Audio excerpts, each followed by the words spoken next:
the controversy over WAP. There was a lot of controversy, a lot of going back and forth. But now that the emotional smoke has cleared and the emotional dust has settled, maybe we can have an intelligent conversation about what we are looking at. Because that's what's important to me, understanding what we're looking at. As watchmen on the wall, we have to understand what we're looking at. And so that when we announce what we see, we give the people sound guidance and sound understanding. And understanding is the best part.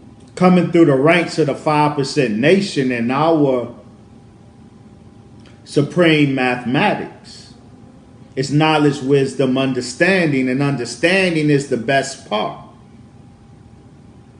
Understanding is the fruit of knowledge and wisdom together. Understanding is seeing clearly. That's the best part. And so understanding what we are looking at today, that was my aim then, and that is my aim now. Understanding what we're looking at. And so I want to clear up some things. Apparently, some people saw my post and said, Brother Dr. Wesley is attacking Sister Cardi B and Sister Megan Thee Stallion. Some even went so far as to say Dr. Wesley is insulting black women. Wow. I want to say this very directly. The only ones who have said anything like that are ones who have never read what I wrote or watched and listened to what I said, or at least didn't read it carefully. If you're going to ride by on my page, it's not advisable that you read the title, get triggered, and leave. But a lot of people did that. Because if you read what I offered, if you listened to what I said, nobody would be going around saying Brother Dr. Wesley was attacking Sister Cardi B or Megan Thee Stallion. For me, the release of that video and the song was a very teachable moment. That's why I weighed in. That was a teachable moment.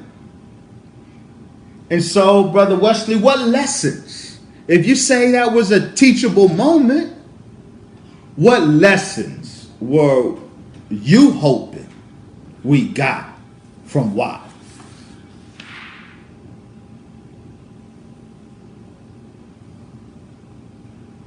Before I get into what I thought WAP was such a great teachable moment for, before I get into that, I want to read something and to preface my comments in that regard. I want to read something from my book. It was released in February. This book was released in February. Understanding the Assault on a Black Man, Volume 2. Marijuana, the Pac Plot. Marijuana, Hip Hop, and the Scientific Assault on Black America. In this book, published in February, I say these words. Listen, this is the framing of my offering in terms of the conversation about WAP. This is the framing. This is what I said. In a section entitled, Who Controls Hip Hop? Exposing the architecture of the Illuminati. This is what I said in this book published in February. I write, quote, is there an Illuminati influence in hip hop? My answer to this question depends on how one defines the Illuminati that is supposed to be influential in hip hop. Most proponents or deniers of an Illuminati presence and influence have in mind the barbarian group founded in 1776 by German professor Adam Weishaupt, with its dark symbolism, odd ritualism, and secret hierarchy. Proponents tend to see evidence of influence in such, to my mind, trivial places as the strange imagery in Kanye West's Power video or the diamond hand sign thrown up by Jay-Z. Personally, I am not such a proponent. The influence of the Illuminati on rap and hip-hop cannot, in my view, be seen in the prolific use of occult symbolism in videos or in Luciferian references hidden in backmasked messages. That's all game, in my opinion. On the other hand, I do discern an Illuminati influence, but the real evidence of this influence is the normalizing, this is the point, get this.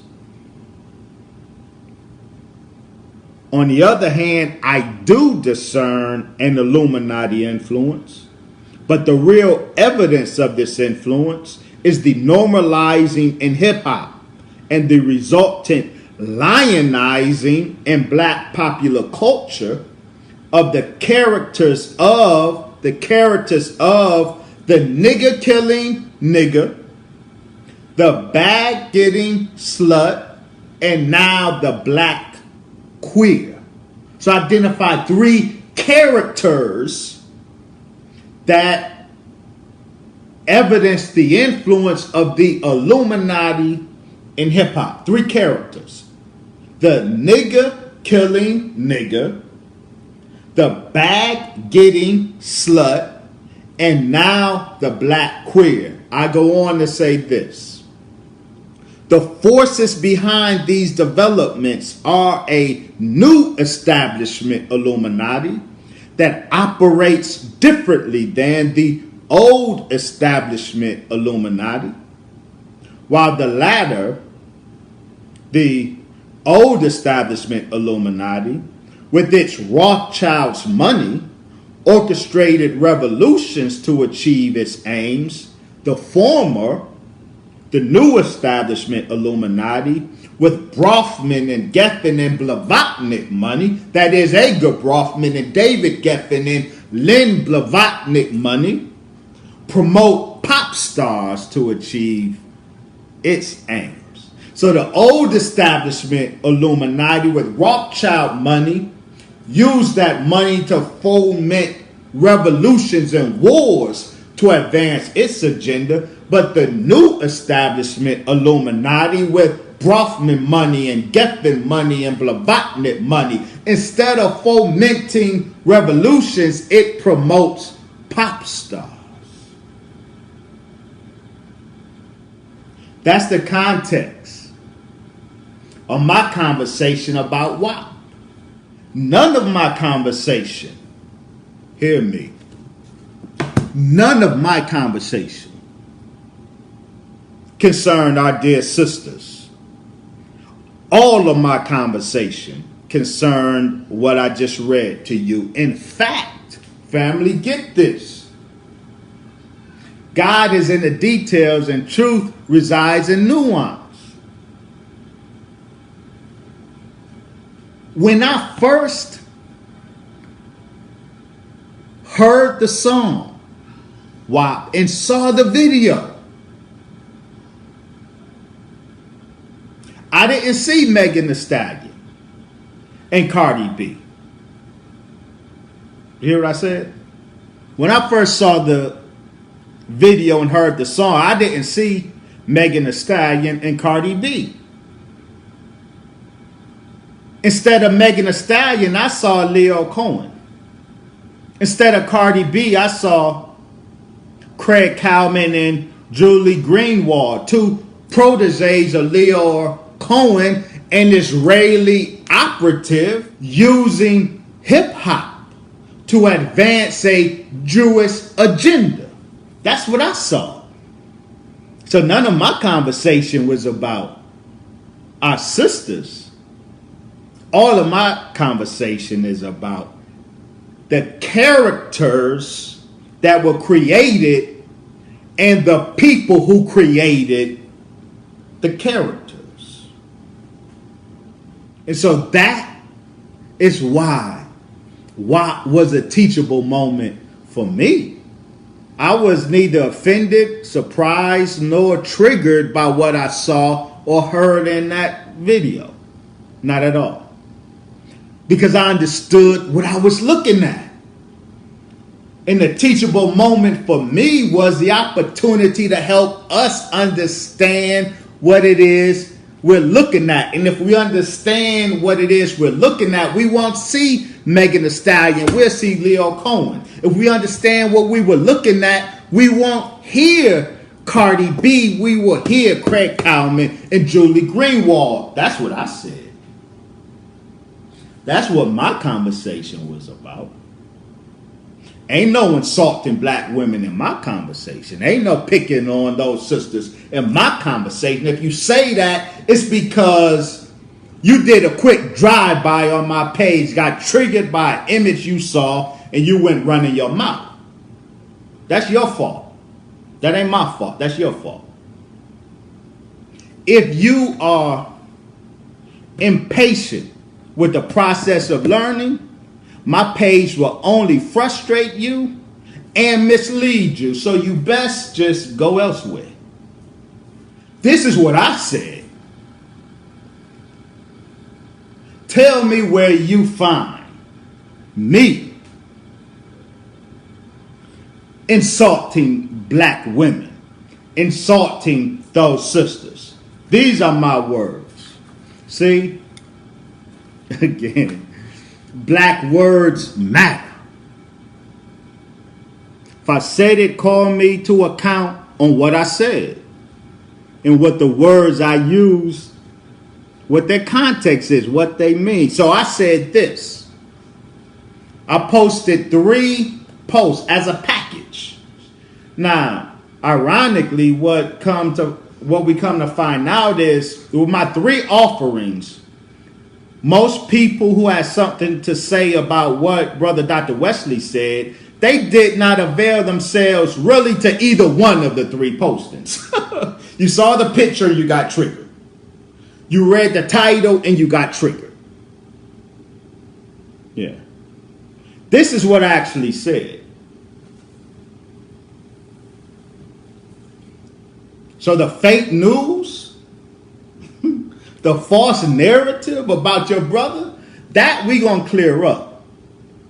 There may be another false narrative tomorrow, that's fine. But this false narrative, we gonna clear up. This is what I said. My 3 package posting. Quote, I printed it from my IG page. Quote, origin of hip-hop's Bully Coon and Epsilon Male. Bully Coon and Epsilon Male, those are the males. I never talk about the character of the bag getting slut, and I'll explain that term. I never talk about the character of the bag getting slut without talking about the character of the nigga killing nigga and the bully coon. So I said, Listen to what I actually said. I said, quote, long before we shed light on the Jewish written script of hip-hop's black Jezebel character, we exposed the ancestry of hip-hop's bully coon and epsilon male. See, I keep it where it belongs.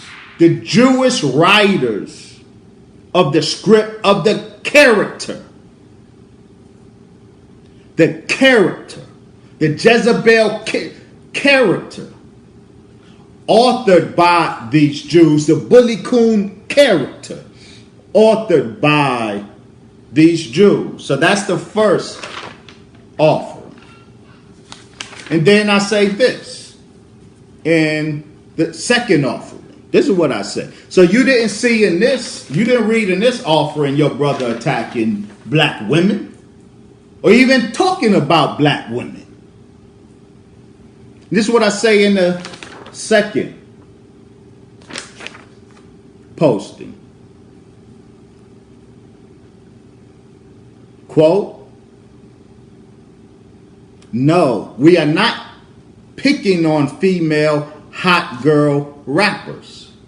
We have exposed the big picture of the weaponization of hip hop. That's the point. The big exposing the big picture of the weaponization of hip hop. I said, quoting again from my book, published in February. So in that post, I'm quoting from the book, published in February. This is what I say. This is what I lift. Quote, from page 500 of this book.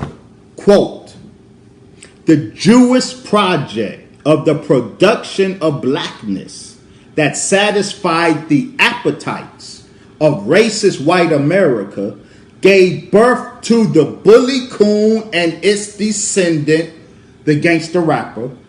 It also gave birth to the Negro Pantsy or the coon femme and his descendant, the drag rapper. For example, Young Thug. He's not a gay rapper, drag rapper. Young Thug was clear, he ain't gay. But he was put in a dress by Leo Cohen, drag rapper, okay. Or queer rapper, for example, Lil Nas X. And it gave birth to the black Jezebel and her descendant today, the bag-getting slut rapper, for example, Megan Thee Stallion and Cardi B. These are arguably all Jewish fabricated expressions of blackness. Now, this bag-getting slut thing, Brother Dr. Wesley, come on now. Now, for real, whatever point you're trying to make, I'm sure you could have said that in a less offensive way, right? Well, sure, I could have, but it would not have made the point.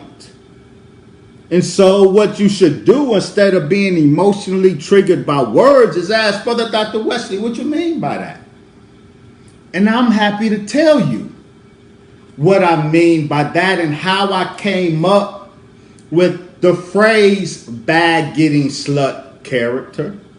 How I came up with the phrase nigger killing nigger character. And how I came up with the phrase black queer. There's no controversy there, but you need to know all three of those phrases derive from the same method. What is that method? Self-identification. Bag getting slut ain't me. Nigga killing nigga ain't me. These are self-identifications. Self-identifications. I'm going to expound on that in a minute. So we won't have any problem going forward. When you hear me say bag getting slut, you will know exactly what I mean and what I don't mean, just like when you hear me say nigga killing nigga. You will know what I mean and what I don't mean. Personally, I don't know any bag getting sluts except as lyrical characters. Except as lyrical characters. No, a bag getting slut is not synonymous with a so-called gold digger. Let's start with nigga killing nigga. Why you name that character nigga killing nigga? Because the lyrical character self-identifies as a nigga. I'm a nigga. And what do? I kill niggas. That's not me. That's lyrical self-identification. So the character identifies as nigga, and his street cred is based on all the niggas he killed. That's a character. I don't impose that language on that character. That character self-identifies. The character gives us the language nigga killing nigga. A self-identified nigga that's always bragging about killing niggas. Does that make sense? Okay. Bag getting slut. Slut, the term of endearment that they have embraced to describe not, and then be real clear, a woman's nature makes her expect the best from a man, and the best is not limited to, but it certainly includes the best that this world has to offer. That's not a bag getting slut. A woman that expects the world from her man, that's God. That ain't a slut, that's God. God put in the woman's nature to expect the world from her man. And that man, if he's going to take a woman, he got to be found trying to acquire that moon for her. That's righteous. That's divine. That ain't got nothing to do with the bag getting slut. What is the bag getting slut? It's the lyrical character who brags about sleeping, having sex with multiple men for no purpose other than getting the bag. And they often self-identify as slut. We got the slut walk going on. You know the slut walk. So the bag getting slut, and I don't know that the sister behind the character Megan Thee Stallion has anything to do with that. That's why I don't make any judgment on that sister, any judgment on Nicki Minaj, any judgment on Cardi B. I don't know those sisters, so I ain't got nothing to say about those sisters. But the lyrical character that they represent is the bag getting slut character, the woman who brags about sleeping with all of these multiple men, and the only aim is increasing the bag. Ergo, bag getting slut. Slut is a self-identification. It's not Wesley imposing that on them. It's a self-identification. Bag getting is not an aim I'm imposing on them. It's an aim that they self-identify with. See? So these three characters and caricatures, I didn't just spin them from whole cloth. No. They are accurate, I believe, representations of the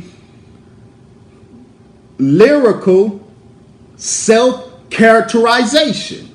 Nigga killing nigga, bag getting slut, and black queer. So then, this last one, the longest one. This may be the one that set y'all off.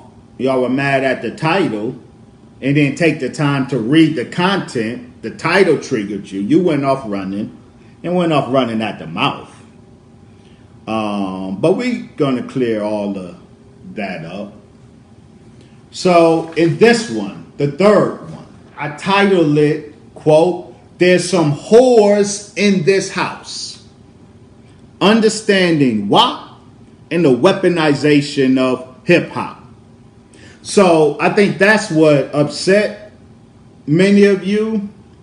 Y'all read the first part of the title and then stopped there. You got triggered by the title. There's some whores in this house. Understanding WAP and the weaponization of hip hop. So y'all thought I was calling our beautiful sisters whores. No, I was not. I was quoting the damn song.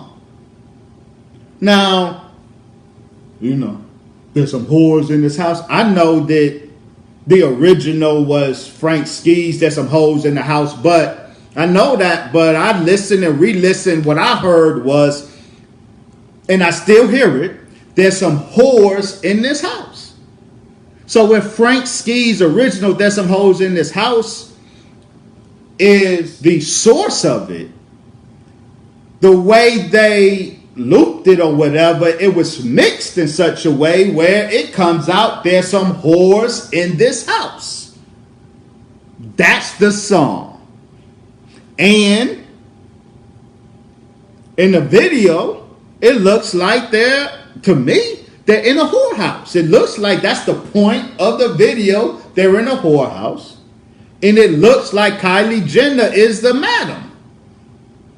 That's what it looks like. I could be wrong, but what I hear after I keep listening to it, I hear there's some whores in this house, even knowing Frank Ski's, there's some hoes in this house. But what I hear is there's some whores in this house. And what I see visually is a whorehouse, what looks like a whorehouse, and a white madam. That's what it looks like. In any case, my title wasn't an insult. My title, "There's some whores in this house," is from the song itself. So if whores reference our sisters, that's not me insulting our sisters, that's a self-identification. But this is what I say. Listen. So that's the title. Some of y'all, I lost probably a lot of y'all with the title. Y'all didn't even get to the rest of it because this is the most lengthy one, but the most substantive one, the point of it all. If you didn't keep going and read it, you missed the whole point. And then y'all ran out running your mouth and constructing Trumpian fake news about your brother. All right, but we clearing that up. So I go on to say this, quote, "A major aim of weaponized hip-hop today, as yesterday, is to replace the idea of a virtuous black girl and woman with that of a ratchet black girl and woman." Brother Wesley, why are you calling these sisters ratchet? Well, I'm not calling any sisters anything. Megan Thee Stallion brags about being ratchet. Ratchet is a self-identification for the character of Megan Thee Stallion. And so that's how the word found its way in my text, because it's a self-identification of the character, the lyrical character called Megan Thee Stallion. Making no judgments about our beautiful sister. I don't know how she get down. I then say this, and this is what's important. This is a point. In 1991, the Jewish-Israeli music exec, Leor Cohen, gave us the female rap group Bitches with Problems, who were marketed as the female version of the raunchy and pornographic male group Two Live Crew. Now let me depart from the reading for a moment to give some historical context. Two Live Crew. Our brother Luther Campbell, Luke Skywalker, the reigning king of booty rap. Behind him was the Jew Doug Morris and the Jewish attorney Weindenberg. It was the Jew Doug Morris from Atlantic Records. Very important. Cardi B, Atlantic Records. We're going to get to that. But the original porn rap came to us thanks to Doug Morris and Atlantic Records. And when Doug Morris signed, in fact, Two Live Crew was the Jew Doug Morris's first rap act that he signed. He heard that raunchy rap of Two Live Crew, and he brought Luther Campbell and Two Live Crew to Atlantic Records, giving them a multi-million package, which was probably the biggest package, rap package of its day. Why, Doug Morris, Jew, did you invest so much money in this porn rap? Okay, Doug Morris was Leo Cohen's mentor. So we're going to get back to reading what I wrote. Leo Cohen gave us a female rap group, Bitches with Problems, who were marketed as the female version of the raunchy and pornographic male group Two Live Crew. So behind the male porn rap is the Jew Doug Morris. Behind the female early porn rap, Bitches with Problems, is the Jew Leo Cohen. I go on to say their album title was The Bitches. That's the name of, that's what they titled their album in 1991, The Bitches. Leo Cohen said that the raunchy bitches were more authentic. Listen to this. Listen to what Leo Cohen said. He said that the raunchy bitches were a more authentic representation of urban black girls than the positivity of Queen Latifah. There are a lot more black bitches than black queens, Cohen would have us believe.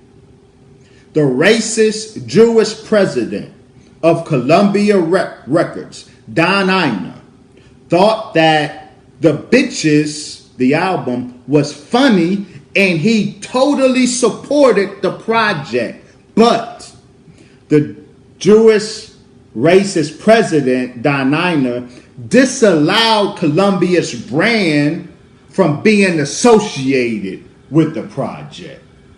I go on to say this.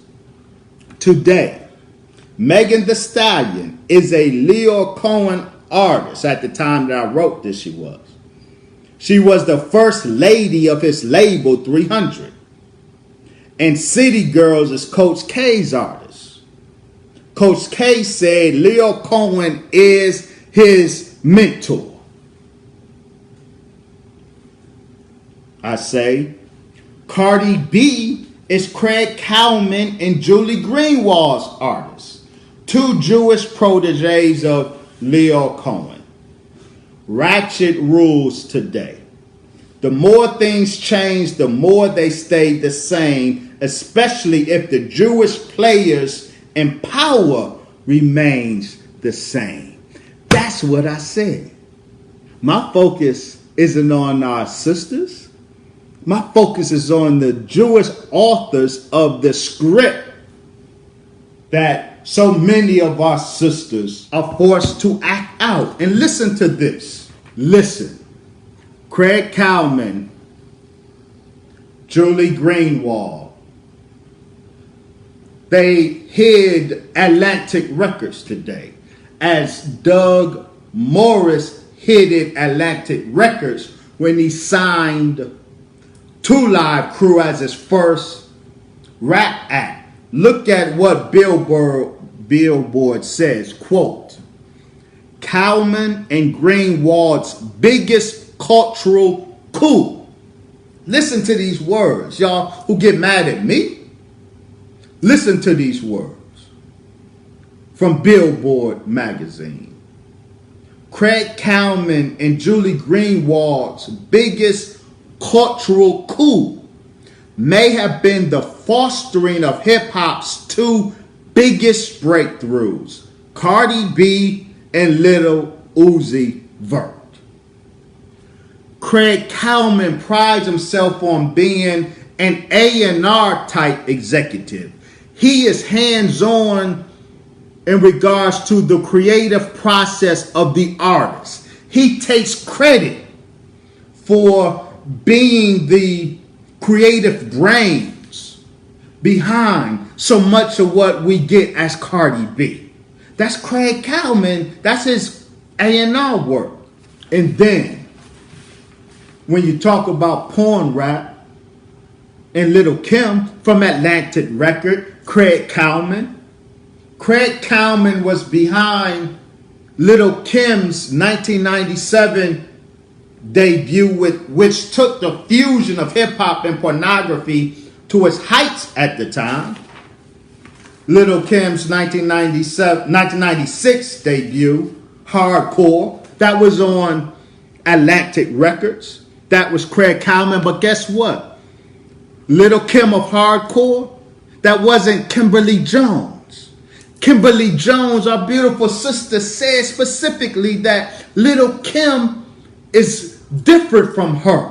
That Lil' Kim of Hardcore was just a character. These are her words.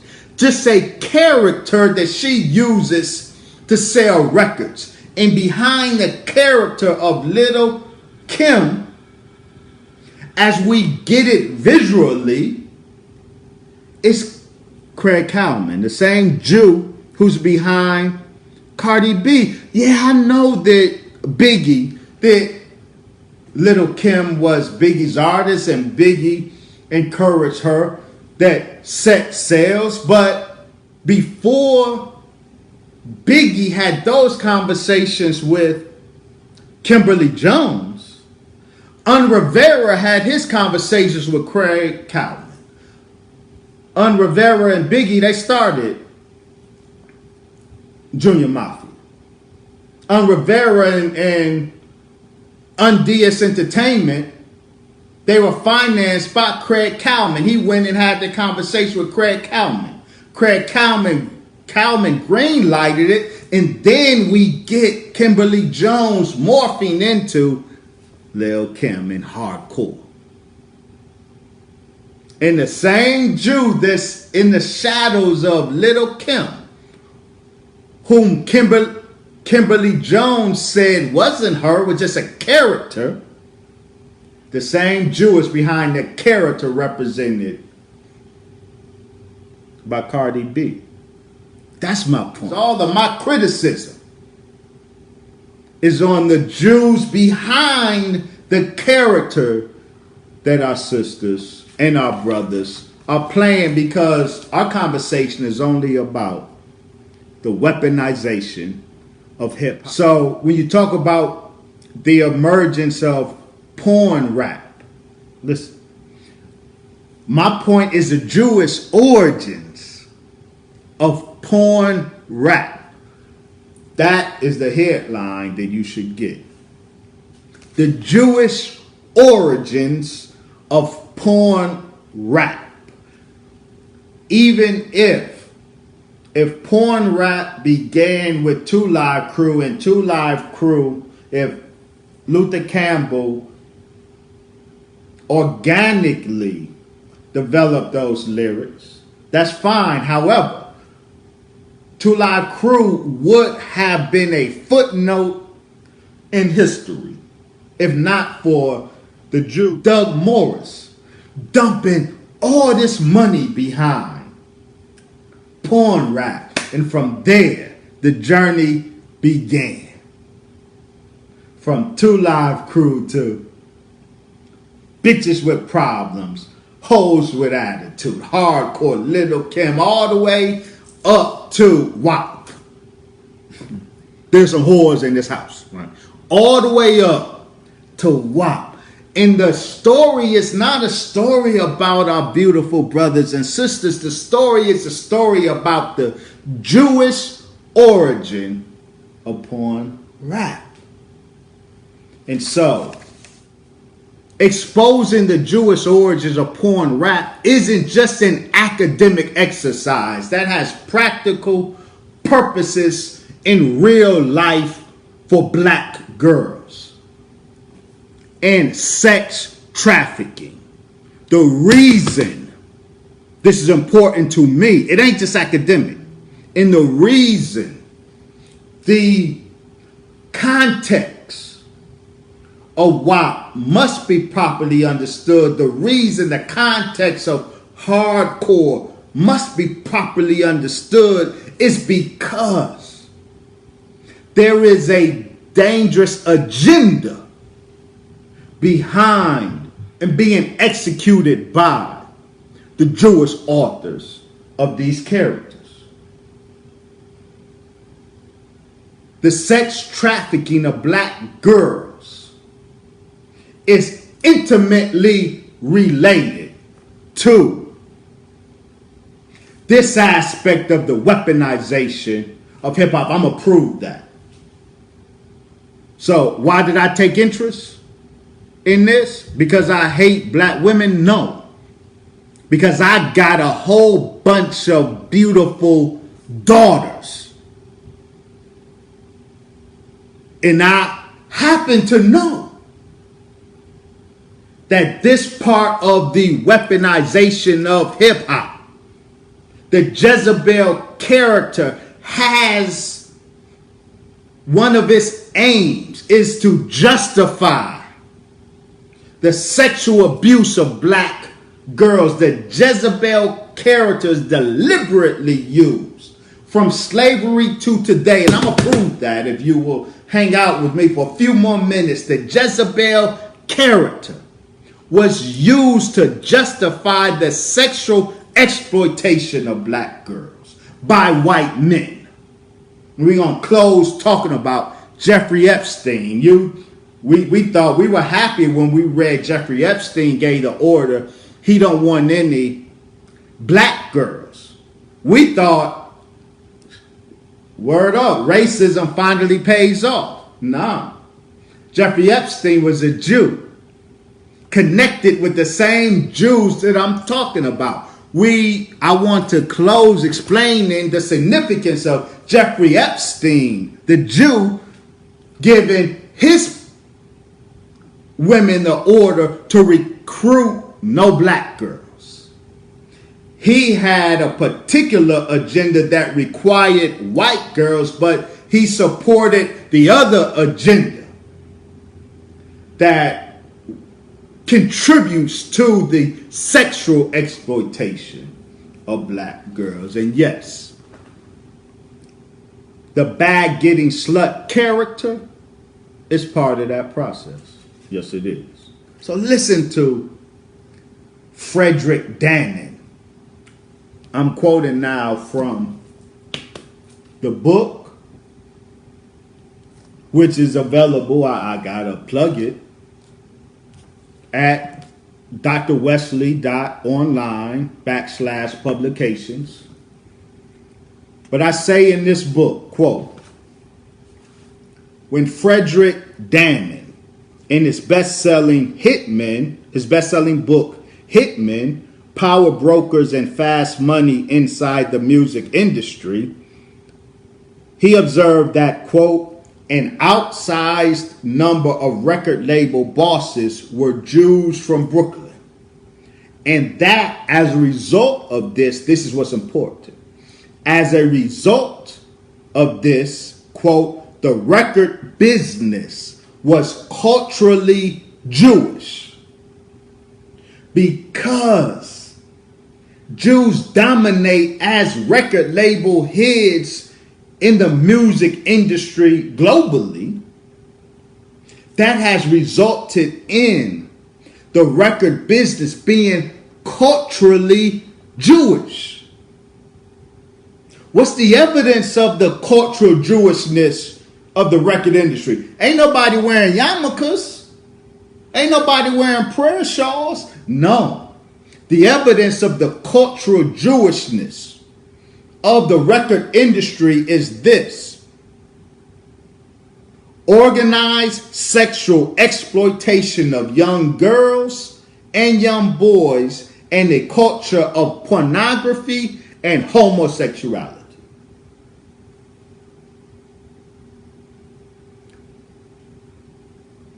The evidence of the music industry being culturally Jewish is seen most clearly in musical pornography and homosexuality, both of which seem to be pigeonholed in the black music and hip-hop in particular. Brother Wesley, are you accusing Jews of being the world's pornographers? Well, I submit as evidence. Jewish Quarterly, Winter 2004, number 196, article written by the Jewish scholar Nathan Abrams, entitled Triple X the Knicks, Jews in the American Porn Industry. And the Jewish scholar Nathan Abrams documents how Jews dominate the porn industry from the 1920s and 1930s erotica version through the Playboy era, then to hardcore porn. Jews have dominated the porn industry, but what's most important is what Nathan Abrams documents as the reason his fellow Jews came to dominate the porn industry. Listen to what he says. He tells us that though Jews make up only 2% of the American population, they have been prominent in pornography. In a post-war era, America's most notorious pornographer was Reuben Sterman, the Walt Disney of porn. He identifies Stephen Hirsch as the Donald Trump of porno. But listen to what he says. Professor Nathan Adams.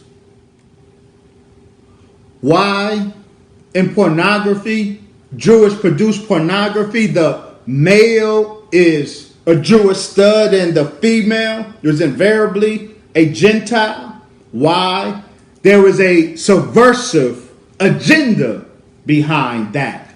Nathan Abrams reveals. Says Jewish involvement in, listen to him, Jewish involvement in the X-rated industry can be seen as a proverbial two fingers to the entire WASP establishment, white Anglo-Saxon Protestant establishment in America. Some porn stars viewed themselves as frontline fighters in the spiritual battle between Christian America and secular humanism.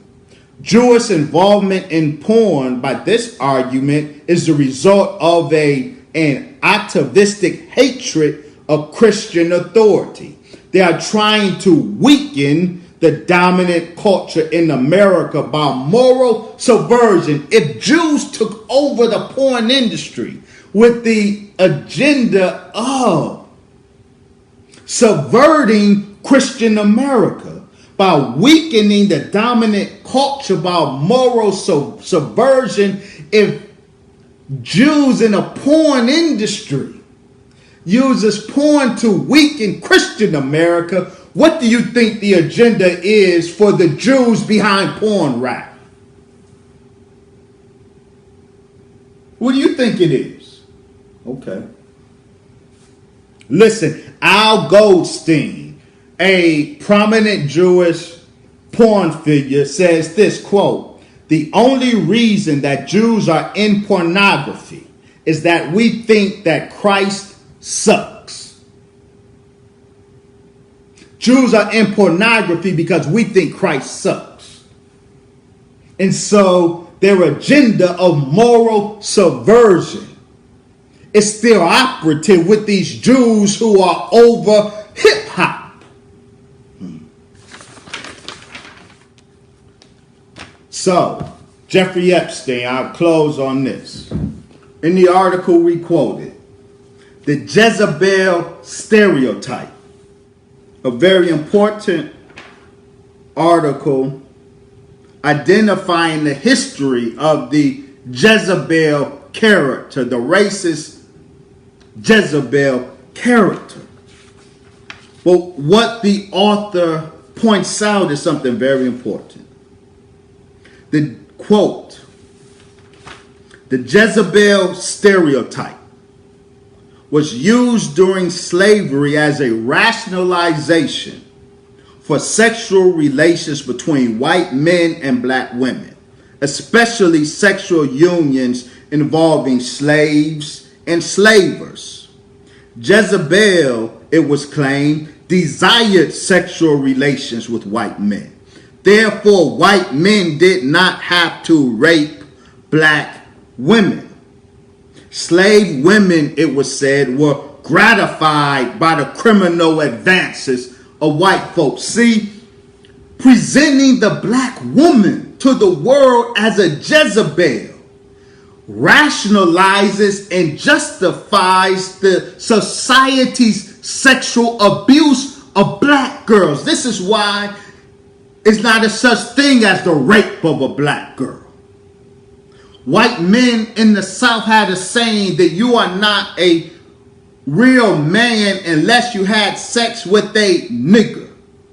And because popular media presents black girls and women as hypersexual, that this rationalizes in white minds in courts that black women can't be raped.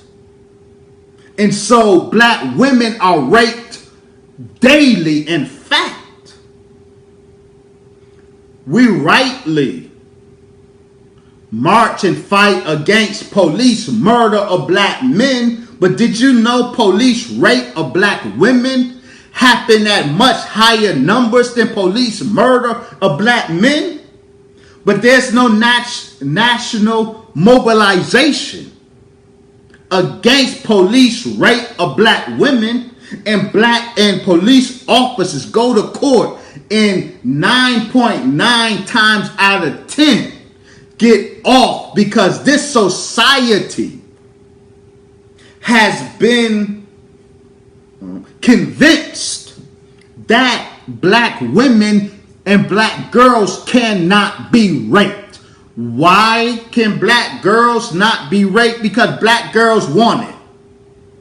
This is what the nation is convinced of. Black girls want it. Black women want it. How do you know black girls want it? Well, you listen to their music, you see them, they hot girls. The character of the Jezebel was then and is now created and used to rationalize and justify society's continued sexual abuse of black girls and women. Now, Jeffrey Epstein, so it's Jews who have created these bag-getting slut characters. The bag-getting slut, the Jezebel in popular culture, the black Jezebel in popular culture, it's a Jewish artifact. It's fed to society by these Jewish architects, and society consumes it and thus feels okay about consuming black women and black girls. So Jews, through their control of hip-hop, Jews like Craig Kalman and Julie Greenwald and Leo Cohen and Doug Morris, all of them through their control of hip-hop, has made the hot girl the definition of black girl. And so it just continues the making the point that black girls can't be raped because they want it. Listen to them, they saying that they want it. That's the point of the Jewish derived characters that we're talking about. So 64,000 black girls and women are missing, they said, and don't nobody care. We have been desensitized to the abuse of black girls and women. And part of that process is by these Jewish derived characters that's fed to us and fed to society that rationalizes in their mind the abuse and sexual exploitation of black girls and black women. That was the point of the Jezebel character. And that's my point, because the Jezebel character is still with us today. The bag getting slut character is a Jezebel character. Jeffrey Epstein said the girls couldn't be black. Jeffrey Epstein was a Jew. While his colleagues are helping make the sexual abuse of black girls culturally acceptable through their control over popular media, Jeffrey Epstein, a Jew, who ran love traps operations for the Jewish mega group and the Mossad, Israeli secret intelligence Mossad, Jeffrey Epstein ran love trap operations for them. But he had a particular vision for himself. Jeffrey Epstein hoped to seed the human race with his DNA. You know why Jeffrey Epstein only wanted a certain white girl to traffic and exploit, and he excluded black girls? Because Jeffrey Epstein, in his ranch in New Mexico, he was a eugenicist. He had planned to, through his seed, plant his seed in enough qualified white girls to generate in his ranch, where he has a laboratory. He had a plan to produce a new human species. So his human trafficking operation, which he did for the Jewish mega group and the Israeli secret intelligence and American intelligence, but he also did it. Part of it was to breed through these captive white girls, breed a new white Jewish human race. So these Jews over here were getting Gentile white girls to breed. They were trafficking them, kidnapping them, sexually exploiting them. Part of the aim of which was to breed a new white race, while the other Jews over here were sexually exploiting black girls, and through their control of our music, making the sexual abuse of black girls that occur every day makes it acceptable. That's my point. That was my point. That's my conversation. My conversation isn't about our two sisters. My conversation was on a much higher level than that.